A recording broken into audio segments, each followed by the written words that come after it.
What moves the dead? Sworn soldier hash 1 by T. Kingfisher.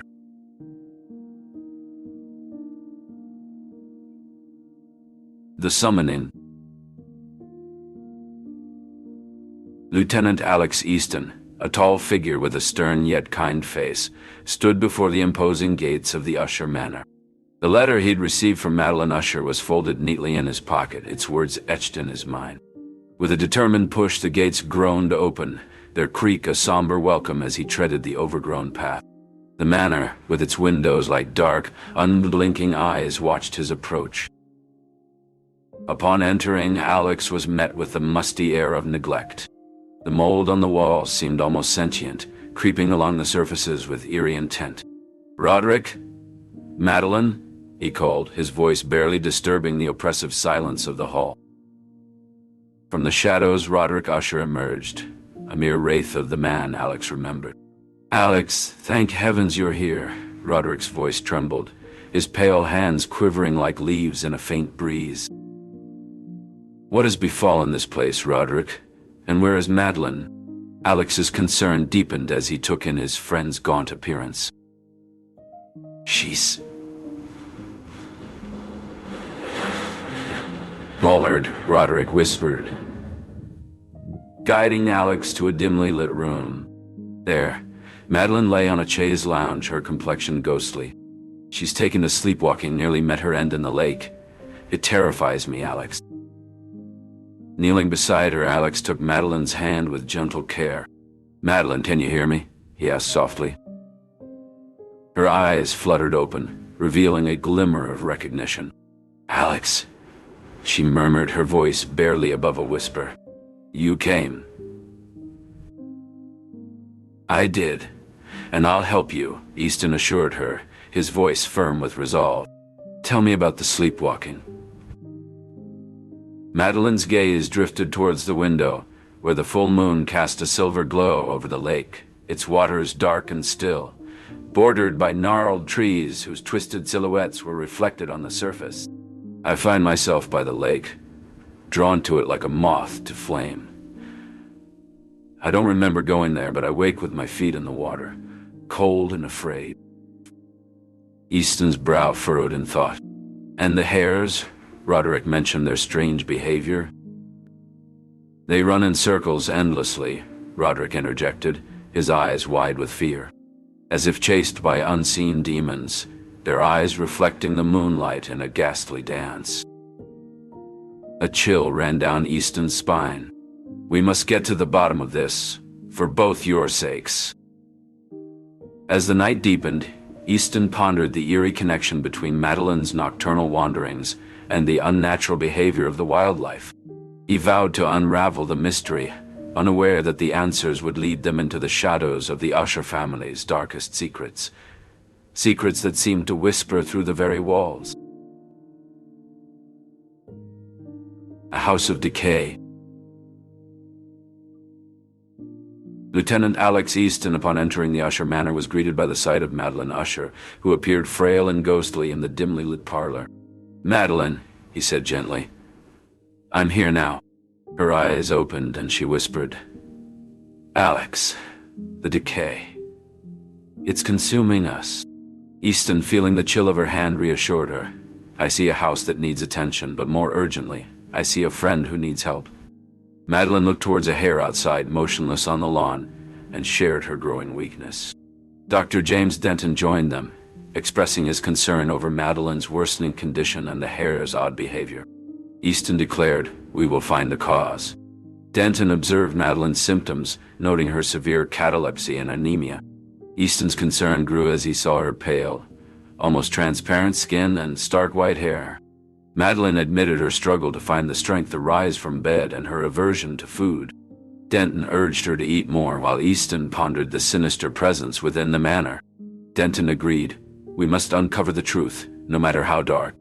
Unbeknownst to them, their quest would lead to a chilling revelation about the true nature of the Usher Manor's decay. As they spoke, the hare outside inched closer, its eyes fixed on Madeline. The air seemed to grow heavier, and Easton felt an unshakable sense that they were being watched. "This place is not just decaying," he whispered. It's as if something sinister lurks within these walls, seeping into your very being. Denton's eyes locked onto his, a shared understanding passing between them. They knew they had to uncover the secrets hidden within the Usher Manor, no matter how dark or terrifying they might be. Little did they know that their suspicions would lead them down a path of horror and revelation, where the line between life and death blurred and the true nature of the Usher Manor's decay would be exposed. Shadows of War. As Easton, Roderick, and Denton sat in the dimly lit parlor, the flickering candles cast eerie shadows on the walls. The air was heavy with the scent of decay and rot, a constant reminder of the Usher estate's dark history. Easton couldn't help but feel a sense of unease.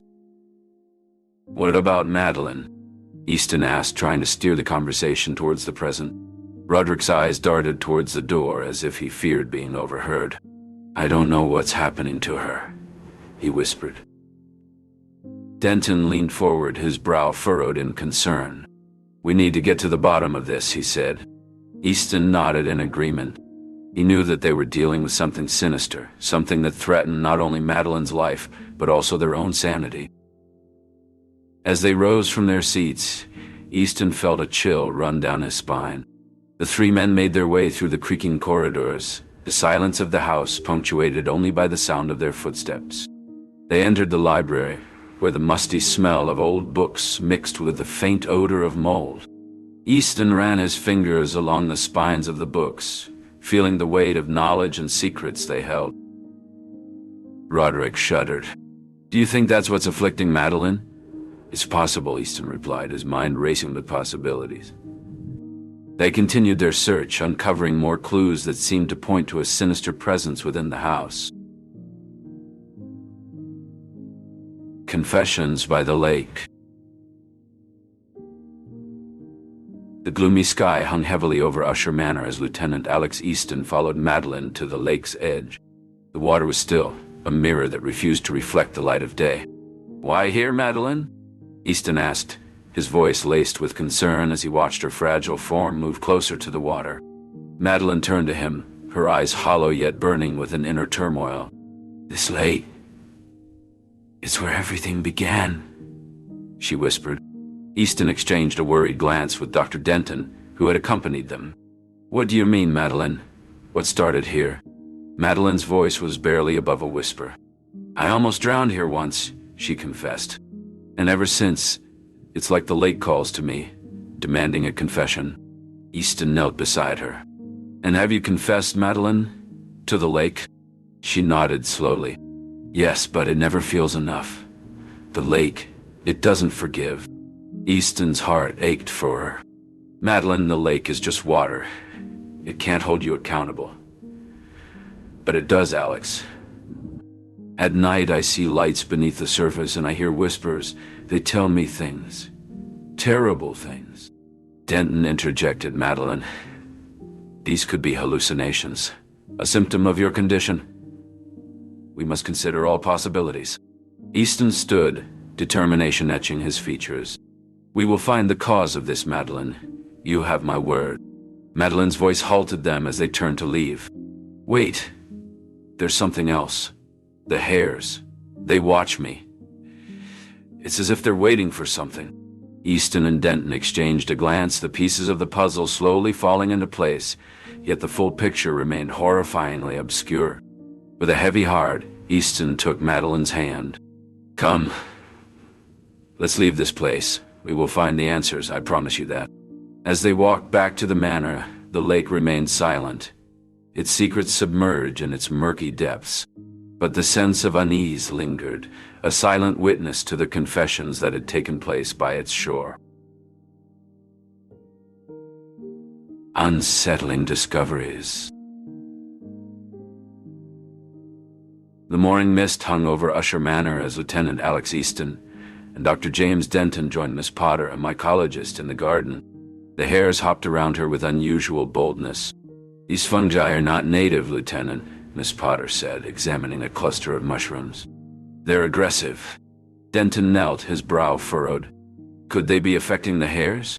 Easton peered at the mushrooms. Roderick Usher appeared, his face pale. "Alex, come quickly," he urged. In the crypt, Madeline lay still, her neck broken, dark bruises on her throat. "Who could have done this?" Denton whispered, horrified. Easton noticed the marks and pointed to the strange mushrooms growing nearby. Miss Potter gasped. "The fungi. They're bioluminescent. That explains the lights by the lake." Easton stood, his expression determined. "We need to understand how all of this is connected. Madeline, the hairs, the fungi. There is a missing link." Miss Potter nodded. "Mind-altering fungi exist, but this seems different." Roderick spoke, his eyes haunted. Madeline mentioned the lake, saying it called to her in dreams. As they left the crypt, the silence was heavy. The lake's secrets remained hidden, but the group was resolute in their quest for answers. As the group ventured towards the lake, the air grew denser, a fog rolling over the surface of the water. The bioluminescent glow from the fungi cast eerie shadows, and every sound seemed amplified in the stillness of the night. They approached the water's edge cautiously, each lost in their own thoughts about the recent events. The lake, now a mirror to the moon's pale light, seemed to hold the final pieces of the mystery they were so desperate to solve. Easton, with a sense of foreboding, stepped closer to the water, his eyes scanning for any clue that might lead them to understand the tragic fate that befell Madeline. A tragic revelation. The morning sun barely pierced the thick fog that enveloped Usher Manor, casting long shadows across the decrepit halls. Lieutenant Alex Easton, his heart pounding with dread, followed Dr. James Denton down the cold stone steps to the crypt.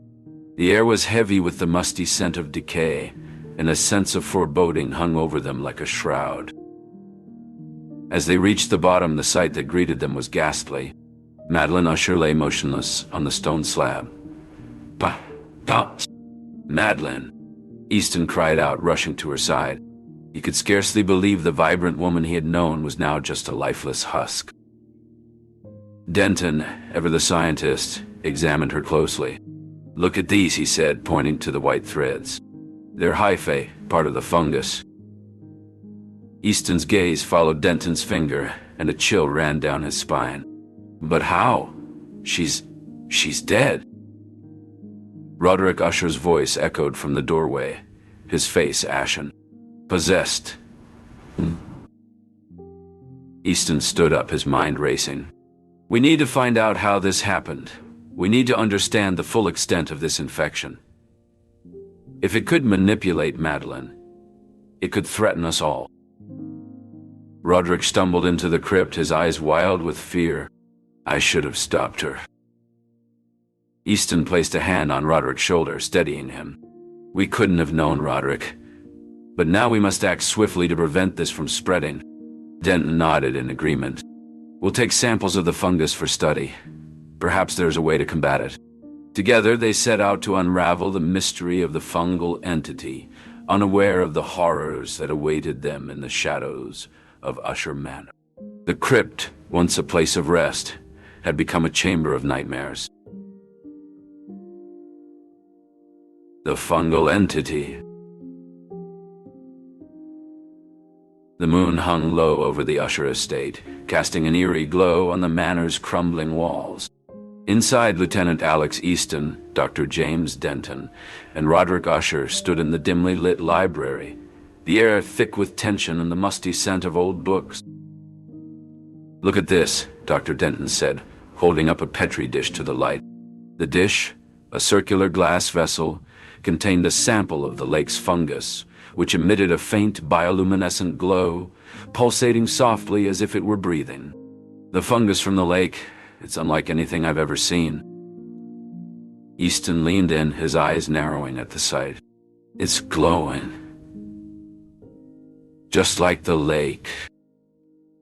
Roderick wrapped his arms around himself, shivering despite the warmth. "It's been here all along, in the walls, in the soil, even in us." Easton turned to him, a frown etching his features. "What do you mean, in us?"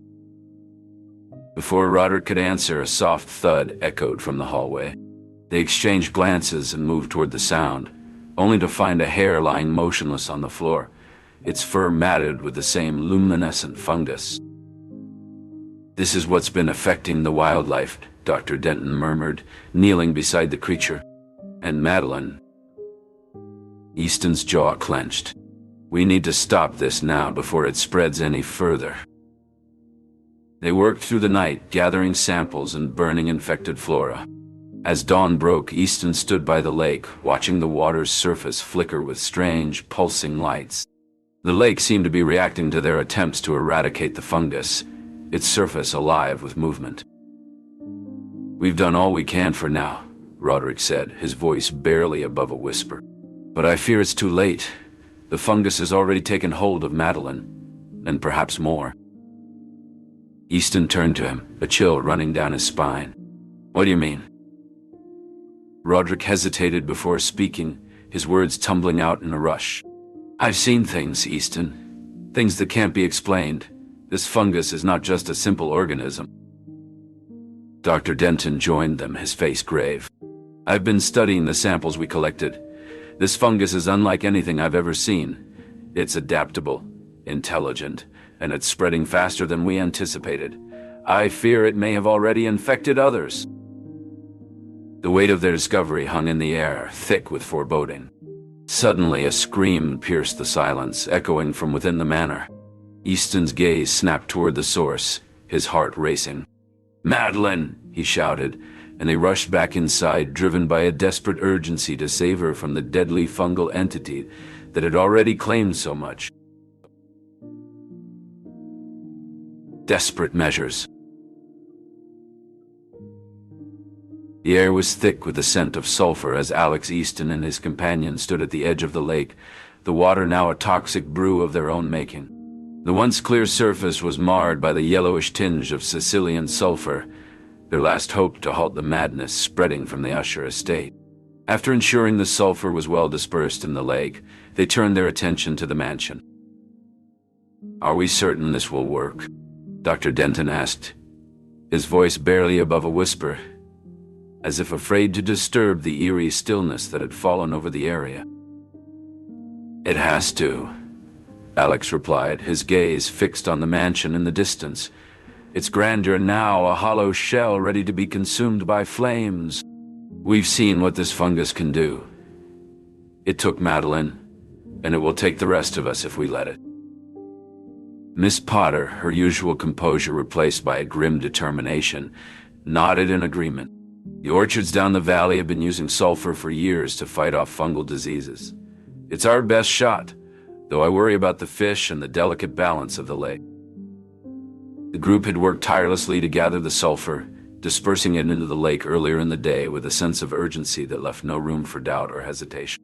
They had faced obstacles from their limited knowledge of the enemy to the dwindling resources at their disposal. But the thought of the fungal entity taking another life propelled them forward. As the sun began to set, casting long shadows over the water, Alex turned to the mansion one last time. "It's time," he said, and with a heavy heart he lit the torch and threw it onto the dry, waiting grounds of the estate. The fire caught quickly, the flames licking hungrily at the walls and windows, climbing higher and higher until the entire structure was engulfed. The group watched in silence, the heat from the blaze a stark contrast to the cold fear that had settled in their bones. "We did what we had to do," Alex murmured, more to himself than to the others. "Now, we wait." They retreated to a safe distance, the glow of the fire a beacon in the night, a symbol of their desperate fight against an unseen foe. As the mansion burned, so too did their hopes for a swift end to the nightmare. But as the night wore on and the fire continued to rage, a sense of closure began to take hold. They had faced the darkness together, and though the cost was high, they had emerged victorious. The fungal entity was defeated, its hold on the Usher estate broken. As the sun rose the next day, the group returned to survey the damage. The mansion was little more than a charred shell, the smoke still rising from its remains. They had succeeded in their mission, but the price they had paid weighed heavily on their hearts. "It's over," Dr. Denton said, his voice heavy with grief. But at what cost? The home is nothing but ashes. Alex nodded, his eyes fixed on the ruined estate. We had no choice, James. The fungus had to be stopped, no matter the sacrifice. A moment of silence fell over the group as they remembered Madeline. Her laughter that once filled the halls of the estate, now silent. She would have wanted us to end this, Alex finally said. Miss Potter approached, her eyes red-rimmed but her voice steady. We must ensure this never happens again. The world must know of the danger that lurked here, so that steps can be taken to prevent such a tragedy from occurring elsewhere. Alex and Dr. Denton exchanged a weary glance, knowing that the truth of what had transpired might never be fully understood or believed. We will document everything, every step we took, Alex said, placing a hand on Miss Potter's shoulder. We'll share our findings with the scientific community and ensure precautions are in place. As they turned to leave, a movement caught Alex's eye. A lone hare, its fur singed and charred, hopped away from the ruins, a silent witness to the devastation. With a shudder, Alex quickened his pace, eager to leave the haunting memories of the Usher Manor behind. The group's victory came at a steep price, but their desperate measures had succeeded in vanquishing the fungal threat. As they walked away, the smoke from the burning mansion billowed into the sky, a somber reminder of the lives lost and the secrets that would forever be entombed within the ashes of the Usher estate.